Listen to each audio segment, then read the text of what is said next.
हनुमान जी महाराज की अद्भुत कथा। कथा का आरंभ तब का है जब बाली को ब्रह्मा जी से ये वरदान प्राप्त हुआ, उससे युद्ध करने उसके सामने जाएगा, उसकी आधी ताकत बाली के शरीर में चली जाएगी और इससे बाली हर युद्ध में अजय रहेगा। सुग्रीव और बाली दोनों ब्रह्मा के वरदान द्वारा प्राप्त पुत्र हैं और ब्रह्मा जी की कृपा बाली पर सदैव बनी रहती है। बाली को अपने बल पर बड़ा घमंड था। उसकी घमंड तब और बढ़ गया जब उसने करीब करीब तीनों लोगों पर विजय पाए हुए रावण से युद्ध किया और रावण को अपनी पूंछ से बांधकर 6 महीने तक पूरी दुनिया घूमी। रावण जैसे योद्धा को इस प्रकार हराकर बाली के घमंड का कोई सीमा न रहा। अब वो अपने आप को संसार का सबसे बड़ा योद्धा समझने लगा और यही उसकी सबसे बड़ी भूल हुई। अपने ताकत के मद में चूर एक दिन एक जंगल में पेड़ पौधों को तिनके की समान उखाड़ फेंक रहा था। हरे भरे वृक्षों को तहस नहस कर दे रहा था। अमृत समान जल के सरोवरों को मिट्टी में मिलाकर कीचड़ कर दे रहा था। एक तरह से अपने ताकत के नशे में बाली पूरे जंगल को उखाड़ कर रख देना चाहता था और बार बार अपने से युद्ध करने की चेतावनी दे रहा था। है कोई जो बाली से युद्ध करने की हिम्मत रखता हो? है कोई जो अपने माँ का दूध पिया हो, जो बाली के युद्ध करके बाली को हरा दे? इस तरह की गर्जना करते हुए बाली उस जंगल को तहस नहस कर दे रहा था। संयोगवश उसी जंगल के बीच हनुमान जी राम नाम का जप करते हुए तपस्या में बैठे थे। बाली की इस हरकत से हनुमान जी को राम नाम जप करने में विघ्न लगा और हनुमान जी बाली के सामने जाकर बोले, हे वीरों के वीर, हे ब्रह्महंस, हे राजकुमार बाली, क्यों इस शांत जंगल को अपने बल की बलि दे रहे हो? हरे भरे पेड़ों को उखाड़ फेंक रहे हो, फलों से लदे वृक्षों को मसल दे रहे हो, अमृत समान सरोवरों को दूषित मिलन मिट्टी में मिलाकर उसे नष्ट कर रहे हो। इससे तुम्हें क्या मिलेगा? तुम्हारे और रस पिता ब्रह्मा के वरदान स्वरूप कोई तुम्हें युद्ध में नहीं हरा सकता, क्योंकि जो कोई तुमसे युद्ध करने आएगा उसकी आदि शक्ति तुम में समाहित हो जाएगी। इसलिए हे कपि राजकुमार, अपने बल के घमंड को शांत कर और राम नाम का जाप कर।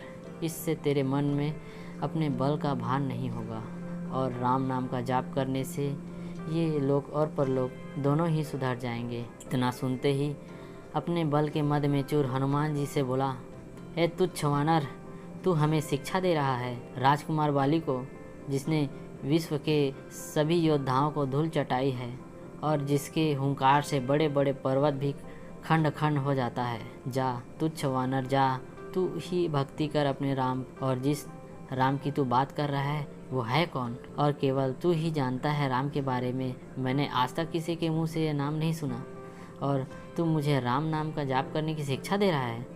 हनुमान जी ने कहा, प्रभु श्री राम तीनों लोगों के स्वामी हैं। उनकी महिमा अपरंपार है। ये वो सागर है जिसकी एक बूंद भी जिसे मिले वो भव सागर पार कर जाए। बाली ने कहा, इतना ही महान है, राम को बुला, जरा मैं भी तो देखूं कितना बल है उसकी भुजाओं में। बाली को भगवान राम के विरुद्ध ऐसे कटु वचन हनुमान को क्रोध दिलाने के लिए पर्याप्त थे। फिर हनुमान जी बोले, ए मद में चूर बाली, तू क्या प्रभु राम को युद्ध में हराएगा? पहले उनके एक तुच्छ सेवक को युद्ध में हरा कर दिखा। बाली ने कहा, तब ठीक है, कल के कल नगर के बीचों बीच तेरा और मेरा युद्ध होगा। हनुमान जी ने बाली की बात मान ली। बाली ने नगर में जाकर घोषणा करवा दिया कि कल नगर के बीच हनुमान और बाली का युद्ध होगा। अगले दिन तय समय पर हनुमान जी बाली से युद्ध करने अपने घर से निकलने वाले थे। तभी उनके सामने ब्रह्मा जी प्रकट हुए। हनुमान जी ने ब्रह्मा जी को प्रणाम किया और बोले, हे जगत पिता, आज मुझ जैसे एक वानर के घर आपका पधारने का कारण अवश्य ही कुछ विशेष होगा। ब्रह्मा जी बोले, हे अंजनी सुत, हे शिवांश, हे पवन पुत्र, हे राम भक्त हनुमान, मेरे पुत्र बाली को उसकी उद्दंडता के लिए क्षमा कर और युद्ध के लिए न जाओ। हनुमान जी ने कहा, हे प्रभु, बाली ने मेरे बारे में कहा होता तो मैं उसे क्षमा कर देता, परंतु उसने मेरे आराध्य श्री राम के बारे में कहा, जिसे मैं सहन नहीं कर सकता। मुझे युद्ध के लिए चुनौती दिया है, जिसे मुझे स्वीकार करना ही होगा, अन्यथा सारी विश्व में ये बात कही जाएगी कि हनुमान कायर है। जो ललकारने पर युद्ध करने इसलिए नहीं जाता है क्योंकि एक बलवान योद्धा उसे ललकार रहा है। तब कुछ सोच समझकर ब्रह्मा जी ने कहा, ठीक है हनुमान जी, पर आप अपने साथ अपनी समस्त शक्तियों को साथ न लेकर जाएं। केवल 10वां भाग का बल लेकर जाएं। बाकी बल को योग द्वारा अपने आराध्य के चरणों में रख दें। युद्ध से आने के उपरांत फिर से उन्हें ग्रहण कर लें। हनुमान जी ने ब्रह्मा जी का मान रखते हुए वैसे ही किया और बाली से युद्ध करने घर से निकले। उधर बाली नगर के बीच में एक जगह अखाड़े में बदल दिया था और हनुमान जी से युद्ध करने को व्याकुल होकर बार बार हनुमान जी को ललकार रहा था। पूरा नगर इस अद्भुत और महायोद्धाओं के युद्ध को देखने के लिए जमा था। हनुमान जी जैसे ही युद्ध स्थल पर पहुँचे, बाली ने हनुमान को अखाड़े में आने के लिए ललकारा। ललकार सुनकर जैसे ही हनुमान जी ने एक पांव अखाड़े में रखा, उनकी आदि शक्ति बाली में चली गई। बाली में जैसे ही हनुमान जी की आदि शक्ति समाई, बाली के शरीर में बदलाव आने लगे। उसके शरीर में ताकत का सैलाब आ गया। बाली का शरीर बल के प्रभाव में फूलने लगा। उसके शरीर फट कर खून निकलने लगा। बाली को कुछ समझ नहीं आ रहा था। तभी ब्रह्मा जी बाली के पास प्रकट हुए और बाली को कहा, पुत्र जितना जल्दी हो सके यहाँ से दूर, अति दूर चले जाओ। बाली को कुछ समझ नहीं आया। वो सिर्फ ब्रह्मा जी की बात को सुना और सरपट दौड़ लगा दिया। 100 मील से ज़्यादा दौड़ने के बाद बाली थक कर गिर गया। कुछ देर बाद जब होश आया तो अपने सामने ब्रह्मा जी को देखकर बोला, ये सब क्या है? हनुमान से युद्ध करने से पहले मेरा शरीर का फटने की हद तक फूलना, फिर आपका वहाँ अचानक आना और ये कहना कि वहाँ के जितना दूर हो सके वहाँ से चले जाओ। मुझे कुछ समझ नहीं आया। ब्रह्मा जी बोले, पुत्र जब तुम्हारे सामने हनुमान जी ही आए और उनका आधा बल तुम में समा गया, तब तुम कैसे लगा?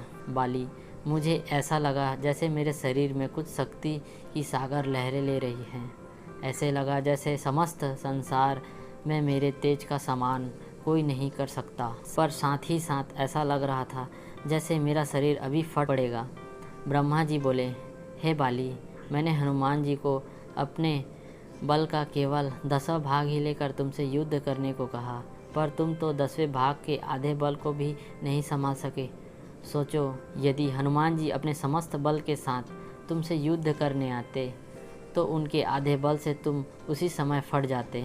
जब वो तुमसे युद्ध करने को घर से निकले, इतना सुनकर बाली पसीना पसीना हो गया और कुछ देर सोचकर बोला, प्रभु, यदि हनुमान जी के पास इतनी शक्ति है तो वो इसका उपयोग कहाँ करेंगे?